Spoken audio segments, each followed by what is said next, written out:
സുന taste ഉണ്ടോ? നിങ്ങളൊരാളുടെ expression കണ്ടോ?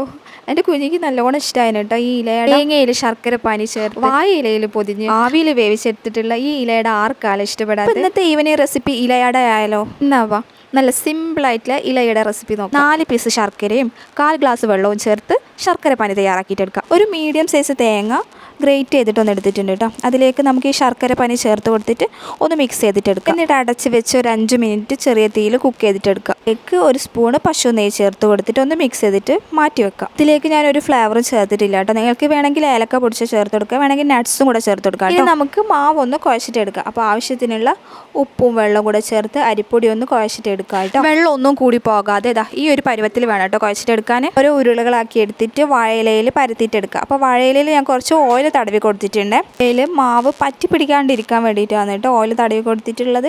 ഇനി ഇതിലേക്ക് നമുക്ക് തേങ്ങാപ്പണ്ടം ചേർത്ത് കൊടുക്കാം. തേങ്ങാപ്പണ്ടം വീഡിയോയിൽ കാണുന്ന പോലെ ഒരു സൈഡിലേക്ക് മാത്രം സെറ്റാക്കിയിട്ട് വെച്ച് കൊടുക്കാം കേട്ടോ. എന്നിട്ട് നടുഭാഗം ഇങ്ങനെ മടക്കിയിട്ട് വെച്ച് കൊടുക്കുക. നമ്മുടെ ഇലയടക്കം ഒന്ന് മൊഞ്ചു കൂട്ടാൻ വേണമെങ്കിൽ വീഡിയോയിൽ കാണുന്ന പോലെ ഇങ്ങനെ ഒന്ന് മടക്കിയിട്ട് സെറ്റാക്കി വെക്കാം കേട്ടോ. എന്നിട്ട് ഒരു 1/2 മണിക്കൂർ സ്റ്റീം ചെയ്തിട്ട് എടുക്കാം. നമ്മുടെ സിമ്പിൾ ആൻഡ് ടേസ്റ്റി ആയിട്ടുള്ള ഇലയുടെ ഇവിടെ റെഡി ആയിട്ടുണ്ട്. മഴയത്തുണ്ടല്ലോ നല്ല ആവി പറക്കുന്ന നല്ല ചൂടുള്ള കട്ടച്ചായ, അതിൻ്റെ കൂടെ നല്ല ചൂടുള്ള ടേസ്റ്റി ആയിട്ടുള്ള ഇലയടയും. അപ്പോൾ ട്രൈ ആക്കിയിട്ട് ഫീഡ്ബാക്ക് അറിയിക്കണം. വീഡിയോ ഇഷ്ടമായെങ്കിൽ ലൈക്ക് ചെയ്യാനും മറക്കണ്ടേ. അപ്പോൾ അടുത്ത വീഡിയോ ആയിട്ട് വരാം. Tata bye.